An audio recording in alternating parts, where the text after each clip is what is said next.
Jusqu'à 13h, Côte-Nord. Attitude. Côte-Nord. Côte-Nord. Attitude.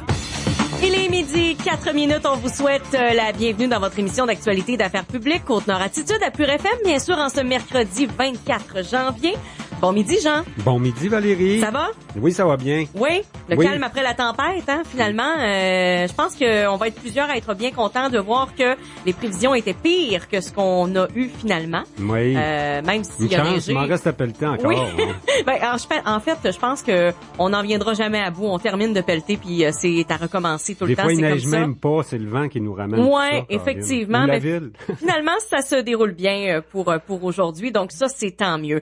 Émission super diversifiée qu'on a ce midi, Jean. On va parler, entre autres, de comment les aînés sont traités du côté du C3S. Oui, le dossier a émergé, entre autres, à la séance publique du conseil municipal lundi cette semaine. La conseillère Louisette Doiron-Cateau, qui a toujours été dévouée à nos aînés à cette île, arrivait d'un séjour à l'hôpital. Il y a des choses qu'elle a constatées qu'elle n'a pas aimées. Il y a des gens qui lui ont rapporté d'autres phénomènes également à l'intérieur du réseau. Il y a tout le dossier de la résidence des bâtisseurs aussi qui a tellement fait jaser l'automne dernier et encore en début de 2018. On va donc s'entretenir d'abord avec Diane Benoît, la directrice des services de tous les programmes pour les aînés au niveau du Centre intégré de santé et de services sociaux de la Côte-Nord. Elle répond à certaines critiques concernant l'enquête en cours, notamment à la résidence des bâtisseurs. Madame Louisette Doiron-Cateau sera avec nous. Elle va venir écouter l'entrevue avant le studio avec nous tantôt parce que ça a été préenregistré avec Madame Benoît. Puis tout de suite après, vers 12h20, on va donc lui parler de ce qu'elle voit là. Est-ce que ça s'améliore? Est-ce qu'on a des bons services pour nos personnes âgées dans le réseau de la santé? Puis ensuite de ça, comme tu disais, diversifié. On va passer du dossier santé à un dossier plus économique. On va parler des mines avec le directeur de l'Institut national des mines. Il dresse un bilan positif là, des perspectives d'emploi avec la reprise du secteur minier. Le prix du fer est encore bon ce matin. Et puis, on sait que le 1er mars, bien des jeunes ont des choix à faire pour leur carrière, pour leurs études l'an prochain. Donc, c'est peut-être le temps de penser qu'il y a une reprise dans le secteur minier, qu'il y a des emplois de qualité, des programmes de formation intéressants aussi sur la Côte-Nord. On va parler de tout ça. Bilan de 2017 au niveau des mines et de l'emploi avec le président et directeur de l'Institut national des mines. On parle de sport avec l'équipe de canot à glace de Sept-Îles, Mylène Bonin et Danica Aymon, les deux filles des givrés. Parce que c'est une équipe mixte. On a une équipe de canot à glace qui s'entraîne depuis 1 an à cette île. Et en fin de semaine prochaine, elles participent à leur première compétition. Donc, on va en parler davantage à compter de 12h40. Et puis, en fin d'émission, Valérie, on parle des finales qui s'organisent. Ouais. La finale régionale sera chez nous, secondaire en spectacle. Secondaire en spectacle, effectivement. Mais avant d'avoir une finale régionale chez nous, il faut passer par les locales. Il faut que chaque école ait des participants qui montent des numéros. Puis tu sais que secondaire en spectacle, c'est pas juste de performer sur scène, mais c'est extrêmement formateur pour ces jeunes-là. Il y a des pros aujourd'hui qui ont passé par les planches de secondaire en spectacle. Tout à fait. En fin de semaine dernière, je pense, là, c'était à Belle et Bomme, là, où il y avait un spécial, justement, avec des artistes qui ont passé par Cégep en spectacle, entre autres. Oui. C'était vraiment le fun. Et, c'est ça, c'est formateur d'avoir le courage de monter sur scène quand même et de performer devant ses pairs. C'est quelque chose, donc on pourra jaser de ça avec Jessie Tanguay, qui est responsable pour ce qui est de secondaire en spectacle. Elle est agente de développement chez Loisirs et Sport Côte-Nord. Et avant cette série d'entrevues, on vous offre un bulletin d'actualité complet. Actualité Pure FM. 2 ministres ont visité le Grand Nord hier. Il s'agit du ministre de la Santé, Gaétan Barrette, et du ministre responsable des Affaires autochtones, Jeffrey Kelly. Ils ont inauguré le nouveau dispensaire CLSC Naskapi dans la région de Shefferville. Le gouvernement du Québec a dépensé 20 millions de dollars pour la construction d'un nouveau centre de santé plus vaste et plus moderne. Le CLSC de Kawawa-Shikamak est situé tout juste à côté de la résidence de l'infirmière. Il comprend un service d'urgence, de l'espace pour les soins de santé courants et une unité de radiologie. Le ministre Barrette a déclaré hier que le nouveau dispensaire aura un effet positif majeur et durable sur la qualité des soins dans le Nord. Le gouvernement rappelle que la population de la seule communauté Naskapi au Québec a quadruplé au cours des 30 dernières années. La population de la région de Schefferville regroupe environ 850 Naskapi, 800 Inuits et 150 non-autochtones. La ville de Sept-Îles lance un processus pour repenser le parc des écureuils du secteur Ferland. Elle accorde un mandat à la Corporation Tourisme Sept-Îles qui devra concevoir un nouveau projet au parc Elmer-Witham. La reconstruction des maisonnées est nécessaire à la suite de plusieurs bris et gestes de vandalisme. Les élus municipaux ont décidé d'attendre avant d'investir, le temps que Tourisme Sept-Îles organise une consultation et propose de nouveaux aménagements. Le maire de Sept-Îles, Régent Porlier, explique.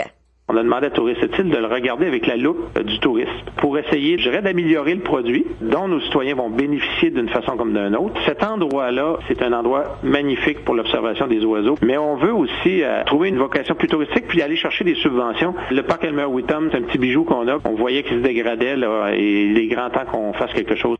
La ville de Sept-Îles doit remettre à niveau les bâtiments et infrastructures du parc Elmer-Witham. Le maire ne souhaite pas voir se dégrader l'un des sites les plus fréquentés de la ville de Sept-Îles. Il y a des internautes, Valérie, qui mettent déjà des suggestions sur nos sites Facebook, Attractions Radio, Parc d'hébertisme, Parc à chiens. Il y a beaucoup de choix pour l'avenir.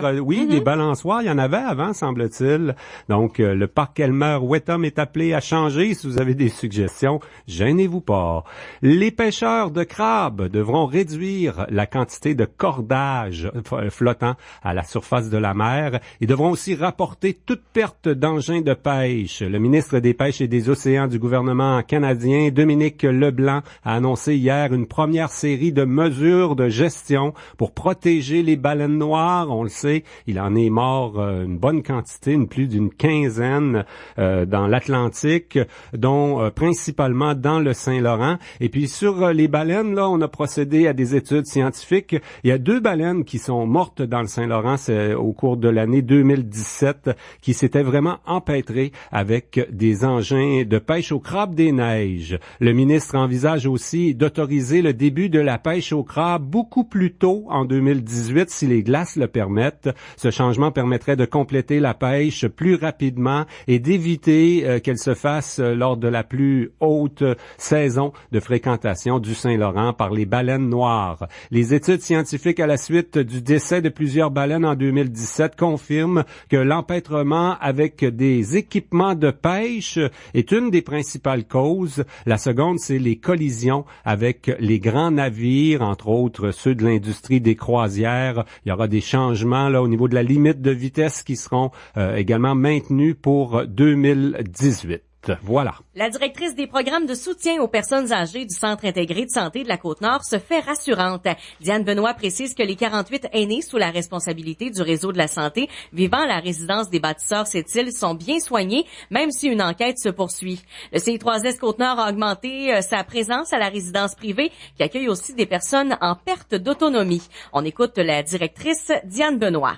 On est responsable, nous, comme établissement, de s'assurer de la qualité des soins, la sécurité des services dans nos ressources intermédiaires. Alors, c'est dans ce contexte-là où on est en action actuellement. Comme on avait certaines inquiétudes, justement, par rapport à la distribution, l'administration des médicaments, on a décidé que pour la période de l'enquête, le CIS reprenait cette activité-là.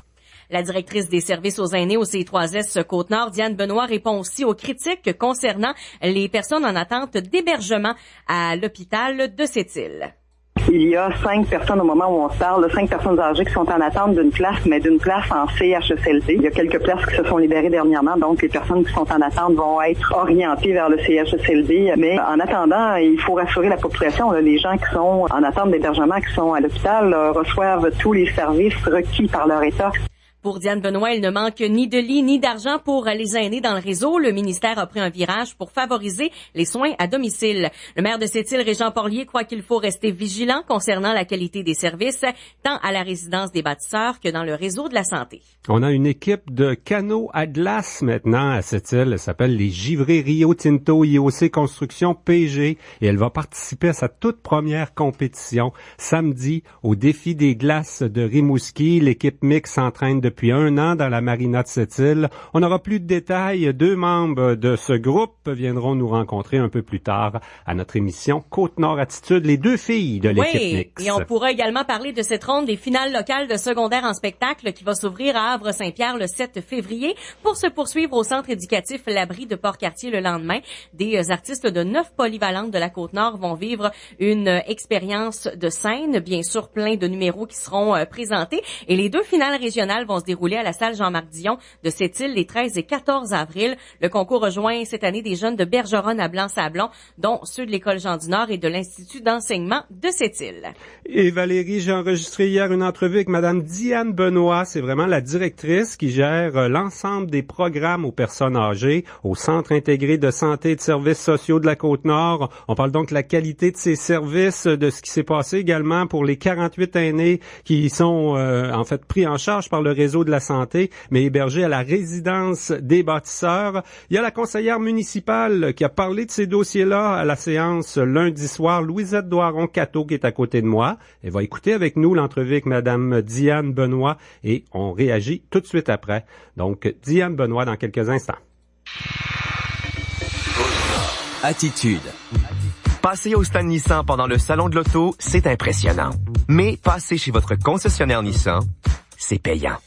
Du 19 au 28 janvier, obtenez jusqu'à 1 000 $ de rabais supplémentaires au financement ou à la location sur certains modèles Nissan sélectionnés. De plus, louez la Micra SV 2017 à 166 $ par mois, soit l'équivalent de 39 $ par semaine pendant 24 mois.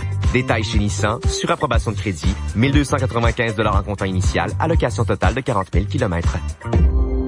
Parce que... c'est pas nécessairement un sombrero, votre souvenir le plus marquant du Mexique. Les probiotiques d'Adrien Gagnon aident à soutenir la santé gastro-intestinale et à renforcer le système immunitaire. Toujours lire l'étiquette et suivre le mode d'emploi. Parce que...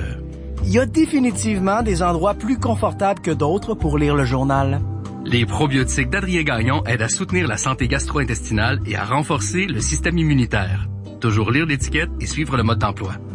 Un restaurant de Sept-Îles est à la recherche d'un aide cuisinier 2 jours semaine, poste permanent. La personne recherchée doit avoir une grande expérience pour la préparation de déjeuner, être capable de préparer sa mise en place, assister le chef cuisinier ainsi que toute autre tâche connexe. Pour postuler, faites parvenir votre CV à cvrestaurant@hotmail.com. Chez Sport Expert et Hockey Expert de Place de Ville, c'est le temps ou jamais de vous équiper au meilleur prix de la saison. Sélection d'équipements de ski alpin, des skis, des bottes et des fixations de 20 à 40 % de rabais. Sélection d'équipements de hockey, incluant patins et bâtons, de 20 à 30 % de rabais. Sélection de vêtements d'hiver pour adultes, de 20 à 50 % de rabais. Et encore plus de rabais en magasin. Le magasin Hockey Expert souhaite bon hockey et bonne chance à toutes les équipes du tournoi Ferro Optimiste.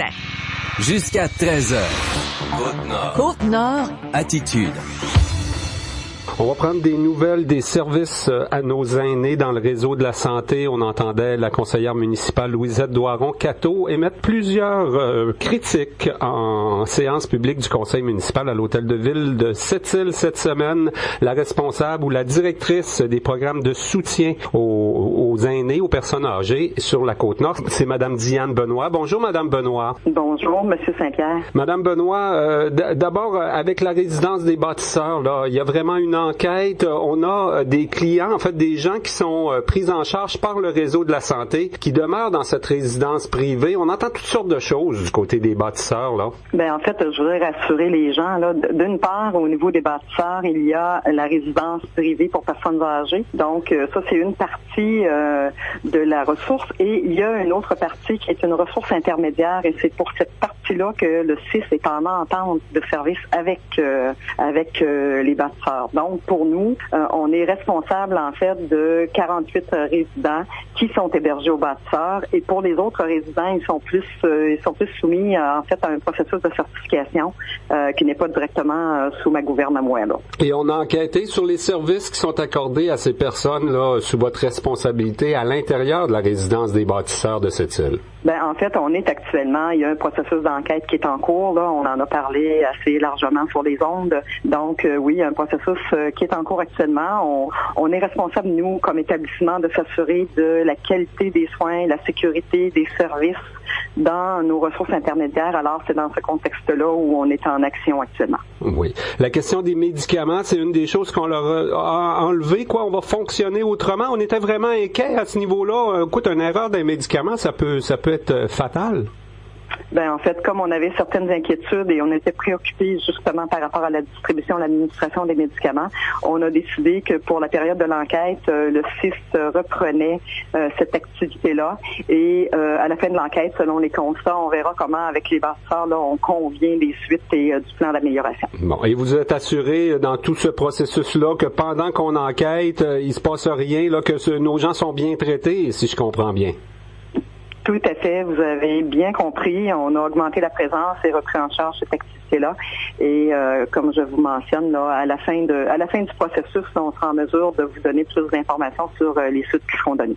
La responsable des aînés à la ville de Sept-Îles, Mme Cateau, qui est bien connue là entre autres pour son travail de défense des aînés, elle a fait un petit séjour à l'hôpital de Sept-Îles et est sortie en exprimant plein de critiques cette semaine. On parle de fermeture de lits, on parle d'aînés qui sont en attente au premier étage. Est-ce qu'on a un problème est-ce qu'on a des aînés qui attendent d'avoir des services à Sept-Îles?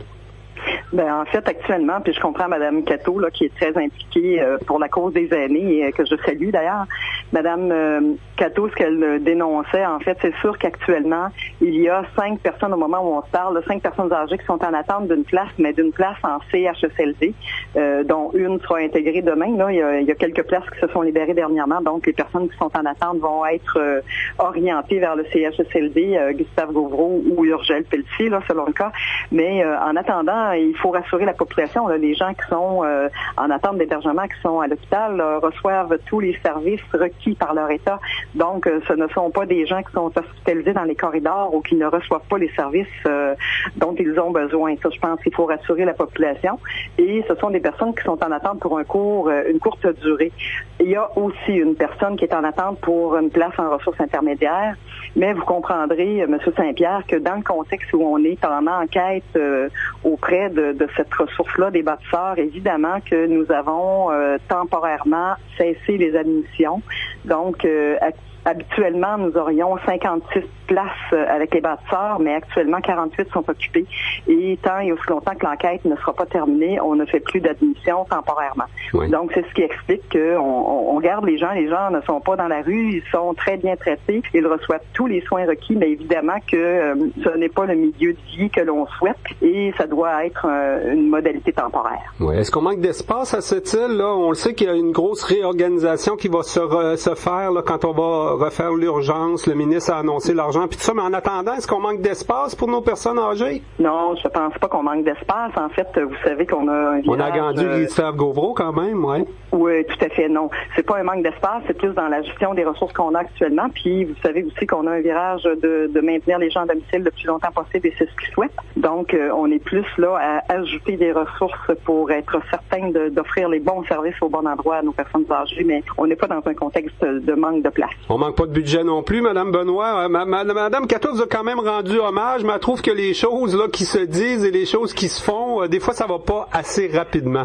Oui, je comprends très bien, mais sachez, c'est encore une fois pour rassurer la population et Mme Cateau, c'est que les personnes âgées actuellement qui sont le petit nombre, parce que si on se rapporte il y a 2 ans, il y avait près de 25 personnes qui étaient au centre hospitalier en attente. Ce qu'on ne vit plus, si ce n'était de la situation très temporaire de l'enquête, on ne vivrait pas cette situation-là, on aurait même des places de libre. Et puis, je voyais dans vos communiqués là qu'on a fait une consultation au niveau des services aux aînés du côté de la Mingani. Est-ce qu'on va faire ça aussi du côté de cette île, là, puisqu'on entend des critiques, que peut-être s'asseoir avec les gens, planifier l'avenir, ça pourrait être bien, rassurant même?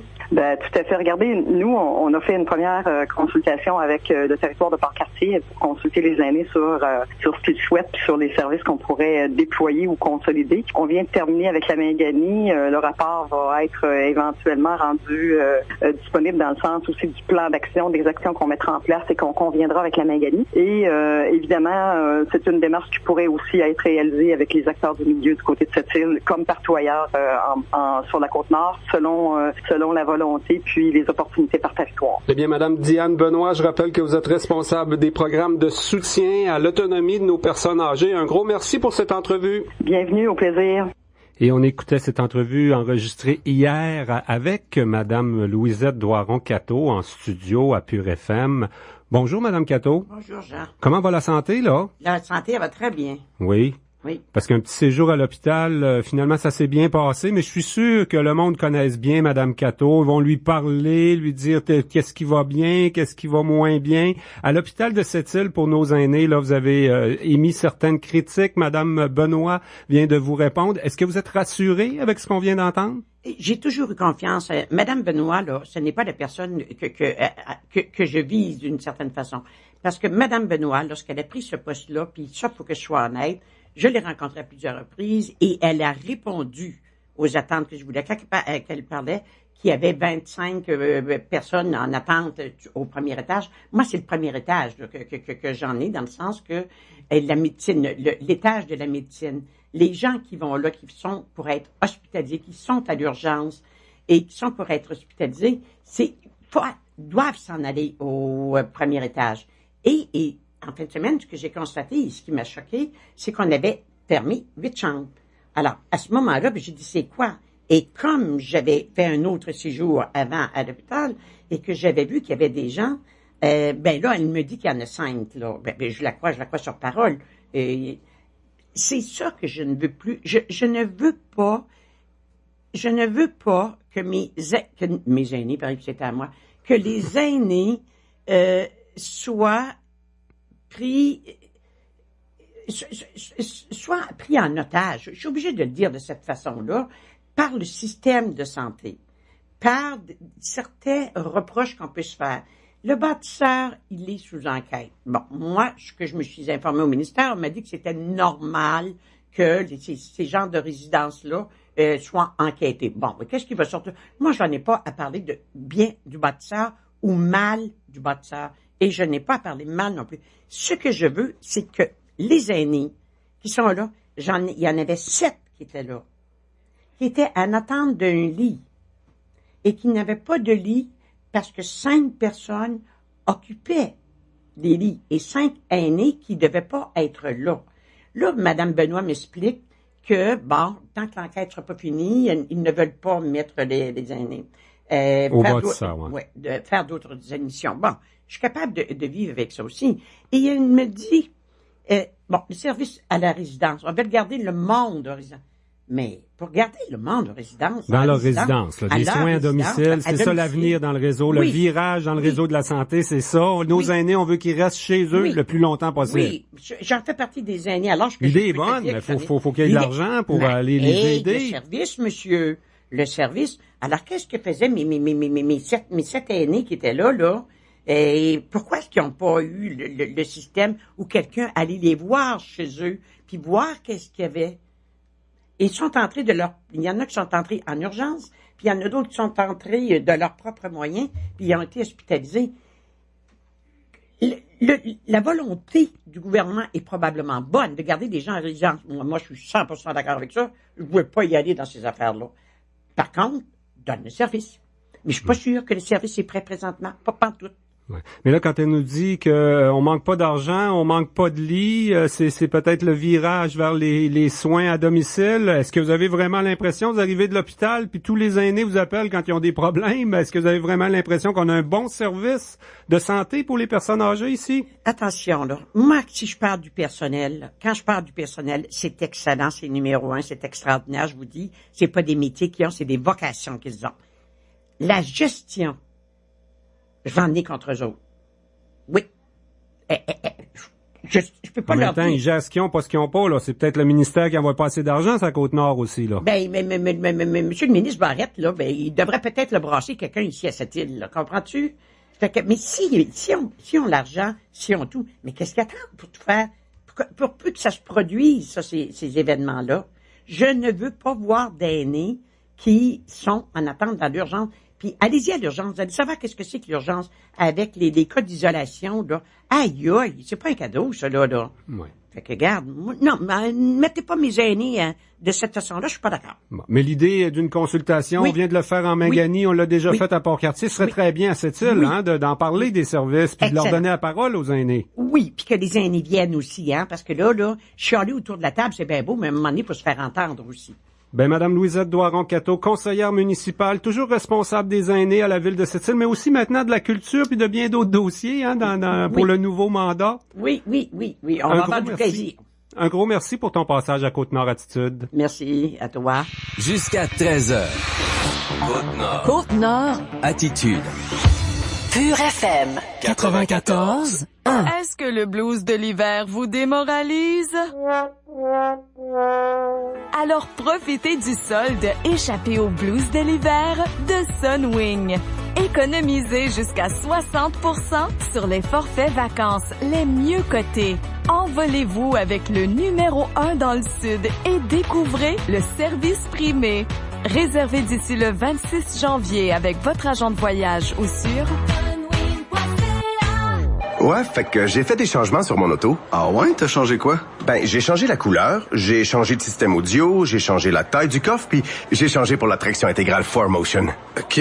Fait que, en gros, t'as changé de voiture. Ben oui, je suis allé chez Volkswagen. C'est la vente 10 jours pour changer. Jusqu'au 31 janvier seulement, obtenez jusqu'à 2000 $ de rabais additionnels sur des modèles sélectionnés comme la Golf Sportwagen, la Jetta, la Passat et le Tiguan. Visitez offrevw.ca pour les détails. Montant du rabais indiqué pour la Passat. Volkswagen. C'est la grande liquidation finale à la mercerie Armand Charrette qui vous propose des prix qui vous saisiront un peu comme le froid, mais qui vous laisseront une sensation de réconfort. Lot de pantalons, de chandails, de chemises, de souliers et de bottes offerts à des prix dérisoires à 50 $ et moins. Lot de manteaux pour hommes à moins de 100 $ et plusieurs autres spéciaux en magasin. Pour vous, mesdames, les manteaux sont réduits de 20 à 50%. Pour ces temps froids, on vous offre des prix chauds. Grande liquidation finale les 25, 26 et 27 janvier. Un seul endroit, Mercerie Armand Charrette, 459 Brochu. Côte-Nord. Attitude.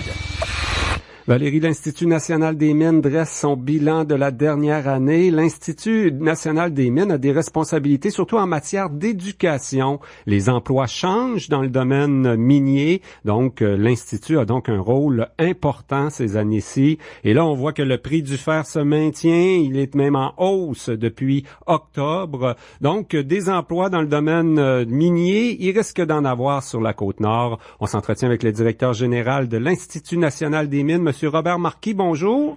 Bonjour, M. Saint-Pierre. M. Marquis qui est en Abitibi, les tempêtes ont passé chez vous, M. Marquis? Oui, les froids sont restés, mais les tempêtes sont passées. Bilan de 2017, M. Marquis. La dernière fois qu'on s'est parlé, on a parlé d'ailleurs de votre mission en Australie. Là, je pense que ça a été vraiment très enrichissant, hein, on peut le rappeler, parce que les robots sont un peu rendus dans les mines là-bas, puis c'est les mêmes compagnies que chez nous, là, Rio Tinto notamment.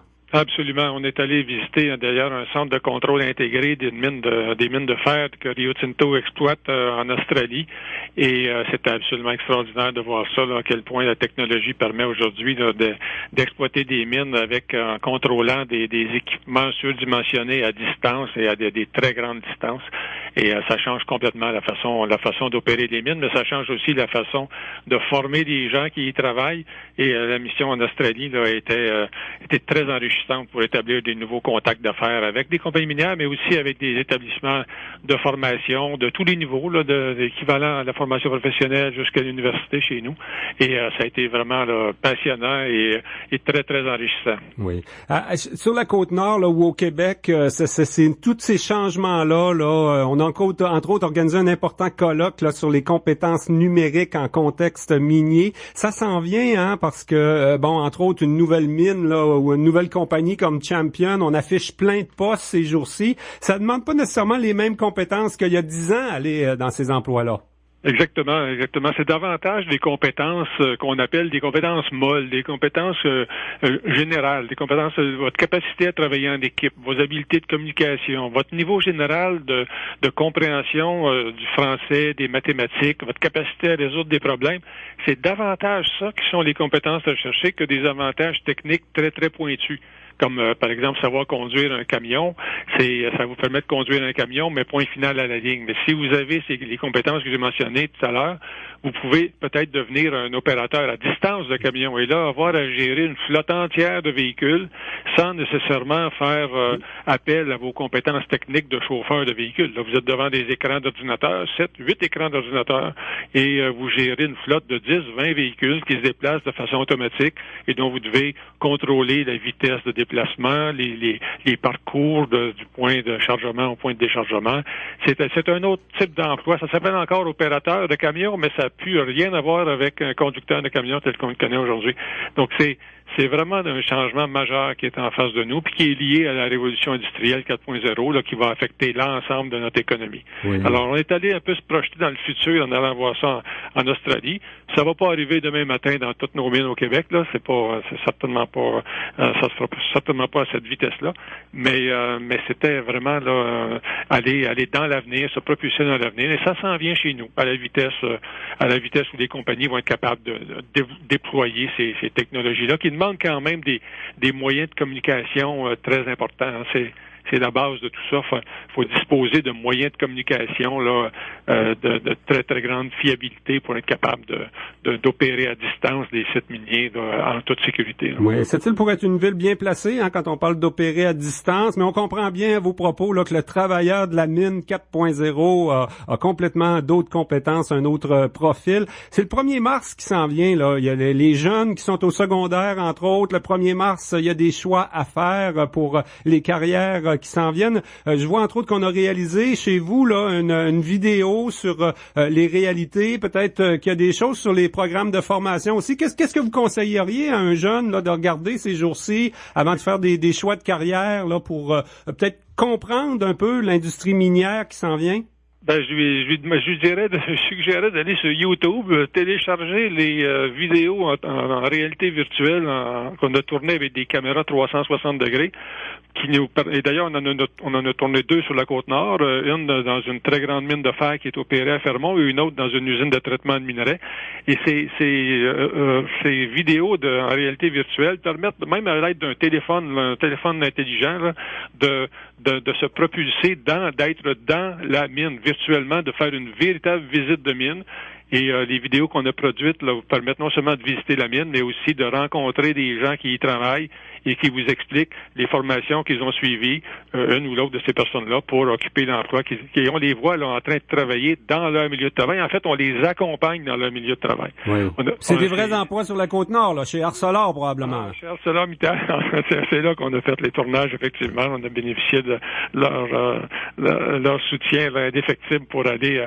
Il y a une prise de vue qui est absolument extraordinaire. On a mis la caméra au pied vraiment juste à côté d'un gros camion là, de 250 tonnes en train de se faire charger par une très, très grosse chargeuse et on voit le minerai qui tombe dans le camion, qui déborde, qui est un petit peu, on a l'impression qu'il nous tombe sur les pieds, le minerai, tellement on est dans l'environnement.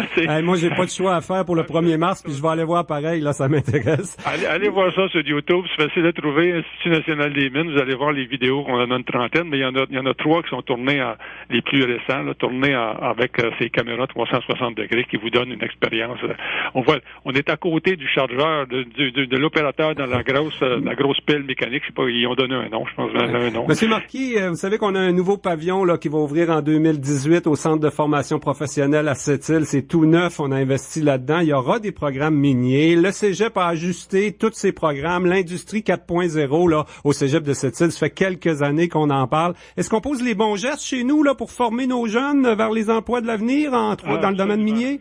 Absolument. J'ai jamais aucun aucune réserve à mentionner ce que vous faites à cette île, au Cégep, également au Centre de formation professionnelle, pour aller dans cette direction-là. Vous êtes parmi les précurseurs là-dedans, depuis déjà quelques années. Vous avez déployé des simulateurs pour former des opérateurs à distance. Vous avez des ententes entre vos établissements d'enseignement et les compagnies minières actives chez vous pour former les gens tout au long de leur vie, les aider à se développer même une fois qu'ils sont en emploi.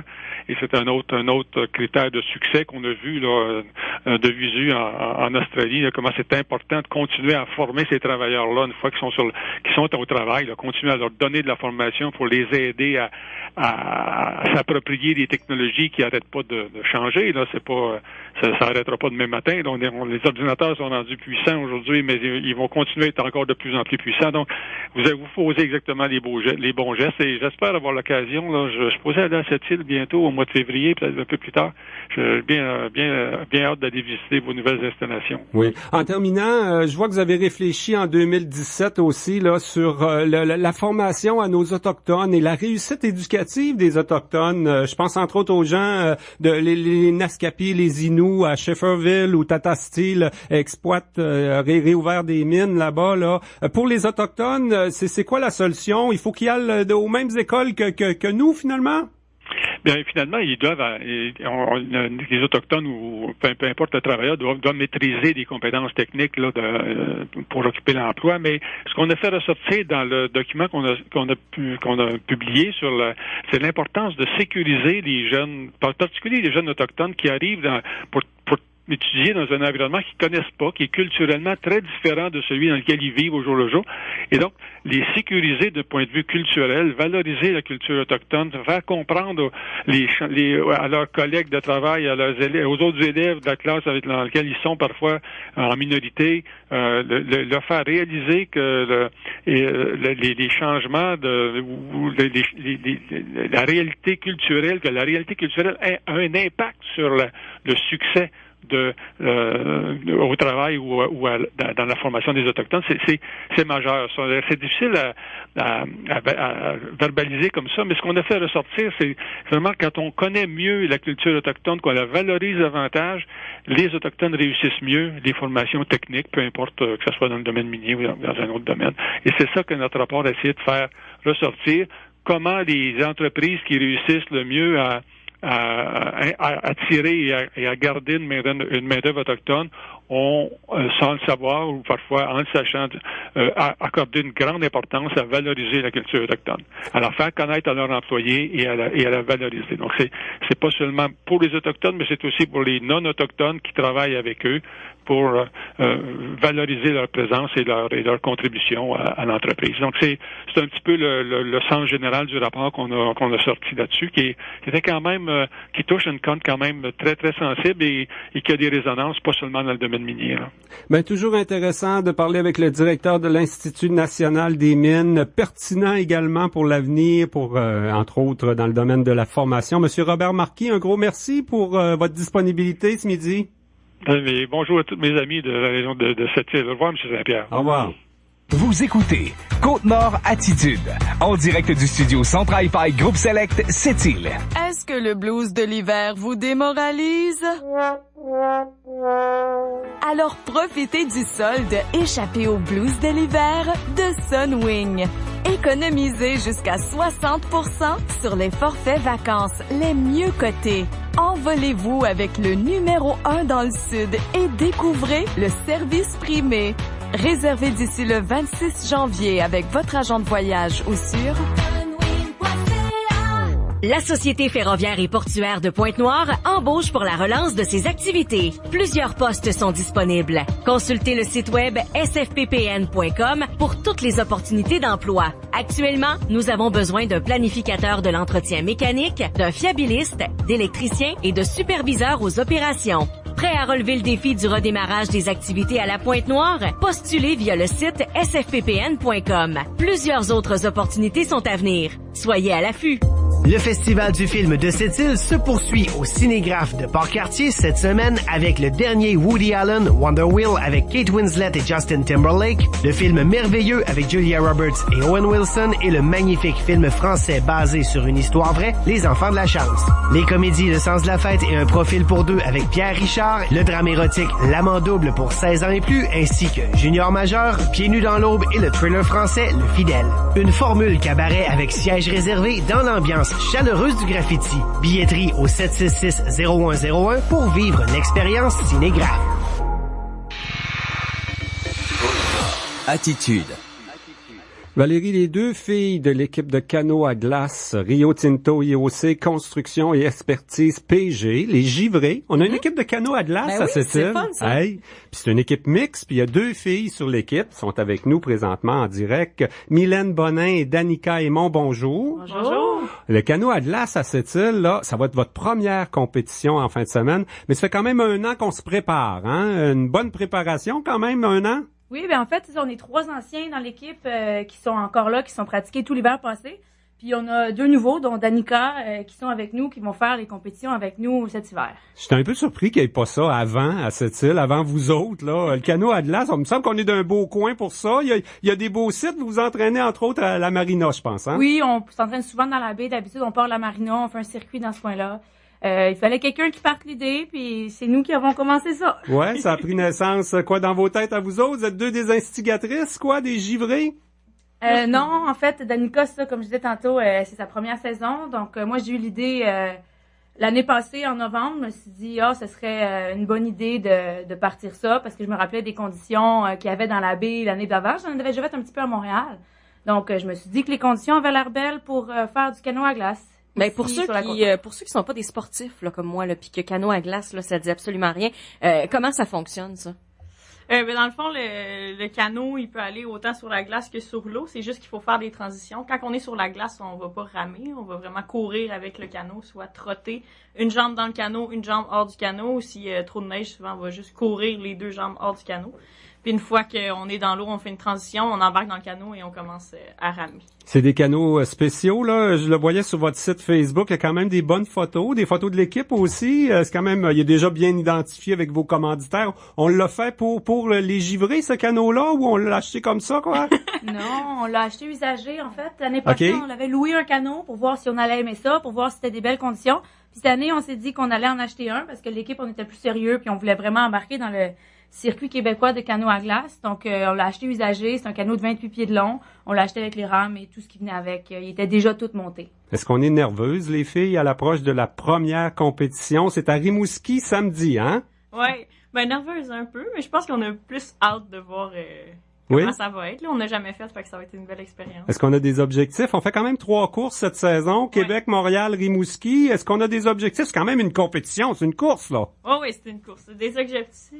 Des objectifs, on veut s'améliorer, on veut s'amuser, on veut apprendre, puis on veut voir où est-ce qu'on se situe dans le classement. C'est sûr que si on arrive avec des podiums, on va être super content, mais pour cette saison, c'est pas encore dans nos objectifs. Ben oui, une première année. En même temps, on va voir comment ça marche, hein. Toi, t'en as déjà fait. Il y a un beau circuit au Québec. Là, on fait 3 villes, mais il doit en avoir d'autres. Il y en a beaucoup des compétitions canot à glace au Québec. Il y a 7 courses. La première course, c'était la semaine passée à Port-Neuf. Du 20 janvier au 3 mars, il y a une course par fin de semaine. OK. C'est comme une fédération. Villes. Finalement, vous rentrez membre d'une fédération. C'est l'association des coureurs de canot à glace du Québec, puis il y a le circuit de canot à glace. OK. Puis des équipes, il y en a un peu partout, quoi, sur la Côte-Nord. Est-ce que vous êtes la seule équipe? Oui. C'est la première équipe de la Côte-Nord qui va participer au circuit. Oui. OK. Mais il y en a d'autres, j'imagine, quoi, en région, là, ça existe. À Rimouski, entre autres, il y en a un petit peu, là. À Rimouski, il y en a 4. Mais c'est surtout 80-90% des équipes sont concentrées à Québec. Il y en a 4-5 à Montréal. Je sais qu'il y en a une en Abitibi. Mais c'est vraiment surtout Québec. Bon. Puis vos partenaires, on peut les mentionner. On les a mis dans le nom de l'équipe. Ça doit être parce que c'est des bons partenaires. On parle de Rio Tinto IOC et Construction PG. Donc, ça en prend, hein, des partenaires. Ça doit coûter quand même assez cher de s'organiser une équipe comme ça, là. Ouais, vraiment. Je pense que sans nos partenaires, on pourrait pas faire de compétition ou avoir le canot. Ça coûte quand même cher, là. Fait que ça nous aide. Comment est-ce qu'on transporte ça, là? Que c'est votre canot à glace que vous amenez à Rimouski, vous n'allez pas traverser la rame? Non, sur le traversier, en espérant que tout est bien sur le traversier. Donc, on a une remorque qui est faite spécialement pour le canot à glace. Donc, on a un porte-bagages, elle va être assez longue, puis elle peut supporter le poids. On peut aussi mettre les rames en dessous du canot, donc elle est vraiment faite pour le canot à glace. Bon, puis ça demandait quand même une bonne année d'organisation. C'est qui les autres qui sont avec vous autres, là, qui complètent l'équipe? C'est une équipe, dans le fond, il y a 4 pagayeurs, il y a 2 chaque côté, plus une personne en arrière. C'est un peu comme ça? C'est ça. Donc, le barreur, qui est la personne en arrière qui barre, puis il y a les 4 autres qui rament comme en aviron, donc de reculons avec des longues rames. Avez-vous des projets à long terme? Je sais pas, moi, pendant le festival des hivernants, on pourrait peut-être organiser quelque chose, inviter des gens là que vous allez rencontrer à Rimouski en fin de semaine, puis faire un petit quelque chose à cette île, non? On l'a fait l'année passée. On était avec les hivernants, justement, oui. On a fait essayer les gens, on a fait essayer la trotte, donc la partie sur l'eau où ce qu'on pousse avec la jambe. Et puis, cette année, on est en compétition à Québec, donc c'est la dernière compétition du circuit, le 3 mars, donc on pourra malheureusement pas être là, mais à long terme, on aimerait ça essayer d'avoir une deuxième équipe, donc être au moins 10 pour pouvoir essayer de faire toutes les courses du circuit, pour pouvoir agrandir l'équipe et éventuellement grossir le sport, peut-être à Bécomo, ailleurs sur la Côte-Nord, donc faire découvrir le sport. Les gens, ils connaissent pas nécessairement ça aussi, le canot à glace, des fois du canot à glace. Les gens, ils nous trouvent un petit peu spécial. Ça prend une bonne... Toi, t'es prof d'édu, là, ça prend une bonne condition physique. Tu dirais, un vieux de 55 comme moi, là, lance-toi pas là-dedans, quoi? Il y en a. Oui? Il y en a, oui, mais je pense que si tu veux l'essayer, c'est ouvert à tous, là. C'est quand même... OK. Ça peut être le fun. Parce que physiquement, c'est quand même un bon exercice, là. Oui, c'est demandant. Le défi, c'est quoi? La difficulté, c'est quoi? C'est quand on passe des glaces, d'évaluer comme faut les glaces, quoi? Savoir quand est-ce sauter dans le canot, Mais c'est quoi sûr le que défi les transitions eau, glace, eau, ouais. Il faut c'est assez rapide, il faut garder le ballon dans le canot, faut être vite pour pouvoir pas perdre de vitesse, aller sur la glace. Des fois, comme à Québec, justement, il y a des gros monticules de glace, donc faut essayer de passer le canot par-dessus le monticule, sans tomber dans l'eau, évidemment. On veut pas tomber pour toujours notre poids dans le canot et donc c'est pas mal ça. C'est aussi très cardio, c'est vraiment physique, donc il faut être en forme. On se dit pas je vais me mettre en forme en faisant du canot à glace. Faut être en forme avant de... Faut être synchro, j'imagine, là. Le succès, c'est une question de team, là. C'est le travail d'équipe, de timing, d'être en même temps, poser les bons gestes. Ouais.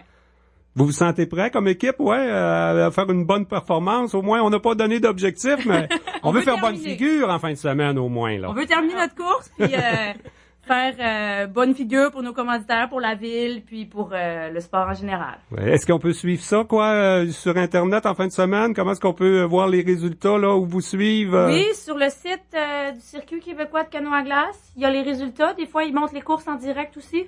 OK. Donc, vous pouvez suivre ça là-dessus. Ben, il me reste juste à vous souhaiter une bonne expérience, bonne chance dans cette compétition. Qui sait, des fois, il y en a des recrues de l'année, là, qui font des performances que le monde s'attend pas dès la première shot. On sait jamais. Bonne course cette fin de semaine du côté de Rimouski. Ça s'appelle quoi, la course à Rimouski? Défi à glace, hein? Je pense que c'est glace de Rimouski, il me semble. Bon. Ben, bonne course en fin de semaine à Rimouski. Merci beaucoup d'être venu nous voir à Côte-Nord Attitude. Merci beaucoup. Côte-Nord. Attitude. Pure FM. 94.1. Du lundi au vendredi à 9h40 et 15h15, Aluminerie Alouette présente En bref chez nous, une chronique consacrée aux organismes à but non lucratif. Au service de la communauté depuis plus de 25 ans, Aluminerie Alouette vous permet d'en apprendre plus sur les activités organisées par les gens de chez nous. En bref, chez nous, à 9h40 et 15h15, présenté par Aluminerie Alouette. L'hiver, le froid, les tempêtes. Je suis tannée. Ce que je veux, c'est de la chaleur, du soleil, un beau bronzage. Ça tombe bien, un tout nouveau service de bronzage est disponible à cette île. Viens rencontrer l'équipe de Beauté Divine. Et pour souligner l'ouverture officielle, viens te faire bronzer pour seulement 1$ la session. Une cabine debout, 1$ 5 minutes. Une cabine couchée, 1$ 7 minutes. Mais l'offre est seulement pour ce week-end. Donc, faut se dépêcher. Nous sommes dépositaires des produits Australian Gold pour elle et lui. Beauté Divine, 881 Boulevard L'Art, 961-1922. Un restaurant de cette île est à la recherche d'un aide cuisinier 2 jours semaine, poste permanent. La personne recherchée doit avoir une grande expérience pour la préparation de déjeuner, être capable de préparer sa mise en place, assister le chef cuisinier ainsi que toute autre tâche connexe. Pour postuler, faites parvenir votre CV à cvrestaurant@hotmail.com. Côte-Nord. Attitude. Pure FM 94.1. On est dans la planification pour secondaire en spectacle. Tout à fait. Il y a des jeunes qui vont vivre toute une belle expérience de scène au cours des prochaines semaines, un petit peu partout sur la Côte-Nord à part de ça. Et pour en parler, on jase ce midi avec Jessie Tanguay. Elle est agente de développement chez Loisirs et Sports Côte-Nord. Bon midi, Madame Tanguay. Bon midi à vous deux. Écoute, secondaire en spectacle, c'est une activité qui existe depuis, ça doit faire plusieurs années que ça existe, secondaire en spectacle. Est-ce que c'est toujours aussi populaire auprès des jeunes? Je pense que en fait, c'est de plus en plus populaire. Il y a beaucoup de participation, là. C'est près de 250 écoles qui se rendent jusqu'au rendez-vous pan-québécois, là, à l'intérieur de la région, là. Donc, vraiment, il y a une belle participation. Puis au niveau de la Côte-Nord aussi, là, on essaie de développer de plus en plus le programme.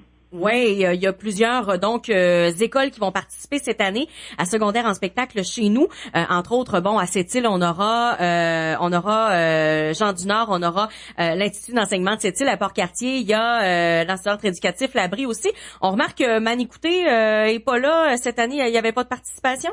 Exactement, ils sont pas présents cette année. Probablement qu'il n'y a pas eu d'inscription. On verra l'année prochaine là, pour les recruter à nouveau. Ça doit être la même chose du côté de l'école secondaire de Manicanétiche. Il y a des années où ils ont des gens qui embarquent, d'autres années moins. Hein? C'est comme ça. Exactement. On envoie l'invitation à toutes les années à toutes les écoles de la région. Puis c'est à eux de faire la suite. Secondaire en spectacle pour les jeunes qui participent, c'est beaucoup plus que de monter un numéro puis présenter ça. C'est beaucoup plus que vouloir gagner une place aussi.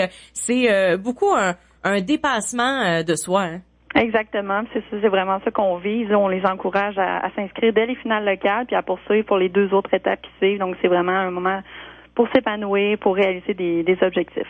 Je pense qu'il y en a qui découvrent aussi des belles passions avec un spectacle comme ceux-là. J'en parlais en début d'émission, il y a eu un spécial Belle et Bomme là, avec Cégep en spectacle, mais reste que au secondaire, ça commence là. Est-ce que toi, au fil des années, là, t'en as vu des jeunes qui se sont vraiment comme démarqués avec leur talent? Je pense entre autres son nom m'échappe. C'est un jeune de Saint-Pierre. Manu! Pardon? Manuel Gasse, qui était parrain il y a l'an passé ou il y a 2 ans, c'est ça? Non, celui qui est allé à la Voix junior. OK, oui, je sais de qui tu parles. Là, oui. Son nom m'échappe aussi. Oui, mais en tout cas, ils nous avaient bien impressionnés. C'est beau de voir la suite, là. Il doit en avoir plein d'autres. Par contre, moi, je suis là depuis 3 ans, là, donc j'ai pas de nom en tête à vous donner. Là. Donc là, on aura toutes ces finales locales dans toutes les écoles secondaires un petit peu partout sur la Côte-Nord. Et ce qui est le fun, c'est que les gagnants de ces finales locales-là vont être chez nous pour la finale régionale qui aura lieu au mois d'avril. Comment ça va se dérouler, ça? En fait, c'est sur 2 jours. Donc, comme on a beaucoup de numéros à présenter, il y aura 2 finales régionales. Ce sont les lauréats des 9 écoles, donc 3 numéros par école, qui vont présenter un numéro là, les 13 et 14 avril en soirée. Pour ceux qui sont pas en spectacle le soir, ils ont des ateliers dans la journée et la même chose là, pour le lendemain. Donc on leur offre des ateliers, puis on les reçoit, on les accueille, on mange tous ensemble. Donc c'est vraiment un rassemblement là pendant 2 jours. C'est vraiment diversifié. Il n'y a pas seulement non plus les jeunes qui font des numéros sur scène, qui présentent des numéros. Bon, il y a du chant, il y a du théâtre. On peut faire un peu ce qu'on veut là à secondaire en spectacle, mais c'est tout l'alentour aussi. Hein. Il y a ben des jeunes qui font de l'animation. Jean disait tantôt pouvaient faire du journalisme, à travailler derrière la scène. C'est pas juste là, ce qui se passe sous les feux de la rampe là, finalement. Exactement. Avant, c'était plus jeune artiste, mais maintenant, là, on développe vraiment plus jeune animateur, technicien, journaliste et même jeune organisateur. Donc, je travaille davantage cette année au final régional, le volet jeune journaliste. Donc, pour leur offrir là, quelque chose de plus encadré. Bon, ça va sûrement être intéressant. J'espère qu'il va y avoir des jeunes à l'atelier. C'est une belle collaboration pour la salle Jean-Marc Dion. Quand même, on met à la disposition des équipements, de l'espace qui est utilisé par des professionnels, puis aussi probablement le staff de la salle. Exactement. Le but, c'est vraiment de leur offrir une expérience professionnelle. Donc, je pense que c'est vraiment très apprécié là, de la part des jeunes, parce que c'est pas dans toutes les régions, dans toute la région là, que les jeunes peuvent se produire là, sur la scène avec des professionnels. Souvent, c'est dans les écoles, mais nous, on tient à tenir ça. La finale régionale, en fait, le but, c'est de gagner sa place pour se rendre du côté du pan québécois qui, cette année, va se dérouler à la Malbaie. Moi, quand j'étais au secondaire, j'ai jamais été game de faire secondaire en spectacle. J'avais tout le temps des idées, mais j'étais comme pas assez brave pour le faire, contrairement à aujourd'hui où ça me dérange plus. Mais je trouvais toujours qu'il y avait quelque chose de bien spécial. On voyait des vidéos là du pan québécois. Tous ces jeunes qui, au fond, se connaissent pas, puis développent des amitiés autour d'une même passion, c'est ça qui se déroule, hein? Ben oui, il y a vraiment une magie au rendez-vous pan québécois. Et même que c'est pas un concours, donc c'est vraiment juste une occasion de partager leur talent, de se rencontrer. Donc, les jeunes qui ont gagné au final régional peuvent se produire sur la scène, mais c'est pas un concours. Donc, c'est vraiment juste une troisième étape, là, juste pour le bonheur des jeunes. On peut imaginer un rendez-vous pan-québécois sous haute surveillance cette année dans la région de la Malbaie. Vous êtes en marge du G7, quoi? Oui. Il a fallu déplacer les dates à cause de cet événement-là. Est-ce qu'un jour, on pourrait voir le pan québécois sur la Côte-Nord? C'est le fun, ça? Bien sûr. Bon, on l'a déjà reçu il y a 2 ou 3 ans à Bécomo et à Sept-Îles. Puis prochainement, là, dans 3 ou 4 ans, on aimerait ça là, accueillir à nouveau. C'est le fun de voir qu'il y a 9 écoles cette année. Là, ça veut dire qu'à Sept-Îles, les 13 et 14 avril, on va avoir des jeunes de Bergeronne, de Bécomo, de Blanc-Sablon qui vont être sur scène pour secondaire en spectacle. C'est quand même pas facile, hein, Jessie, de travailler dans une région comme la Côte-Nord où il n'y a pas la route partout. Des fois, ça complique les choses financièrement pour une organisation comme la tienne. Effectivement, c'est pas évident, surtout financièrement, mais on a une région, elle est grande, puis on veut la couvrir, là, peu importe les frais ou le déplacement. Donc, toutes les écoles sont toujours invitées à s'impliquer, puis on essaye de les aider financièrement là, le plus possible. Moi, j'ai toujours trouvé ça curieux que ce soit Loisirs et Sport Côte-Nord qui organise secondaire en spectacle, mais vous faites bien ça quand même, ça fait partie de votre mandat. On vous voit en général plus avec le réseau du sport étudiant qu'avec les arts quand même. Ouais, ben je pense que peut-être plus qu'avec le sport, dont les Jeux du Québec, là, ça ressort un petit peu plus, mais on n'oublie vraiment pas le milieu culturel. Donc, bien sûr que les gens sont invités à aller voir ça. Pas besoin d'être parent pour d'un enfant qui performe pour aller voir ces jeunes talents-là. On peut aller les voir. Donc, au final local, on rappelle les finales régionales qui auront lieu également à Sept-Îles les 13 et 14 avril prochains. Jessie Tanguay, qui est agente de développement chez Loisirs et Sport Côte-Nord. Merci beaucoup d'avoir pris le temps de nous jaser ce midi. Merci à vous, ça m'a fait plaisir. Et nous, Jean, c'est sur ça que se termine cette édition du mercredi de Côte-Nord Attitude. Demain, j'allais dire ce sera la dernière de la semaine, mais non, parce que on a un spécial le vendredi, une espèce de Côte-Nord Attitude en prolongation au tournoi Ferro. Mais demain, ce sera la dernière en studio. De quoi il sera question? Est-ce qu'on a déjà une petite idée? Oui, vendredi midi, on va être au Stade Holiday pour la classique hivernale du tournoi Ferro. Demain, on va parler avec le réalisateur du film Inou Nikamu, qui, en fait, on clôture le festival de Ciné 7. Donc, Kevin Hervieux-Bacon qui sera avec nous. Également, on va s'entretenir demain avec le directeur de la compagnie Relais Nordique, un peu un bilan là, de tout le travail de desserte du Bella des Gagnés. C'est un rendez-vous. Merci beaucoup d'avoir été là. On vous souhaite un bel après-midi. Bye bye.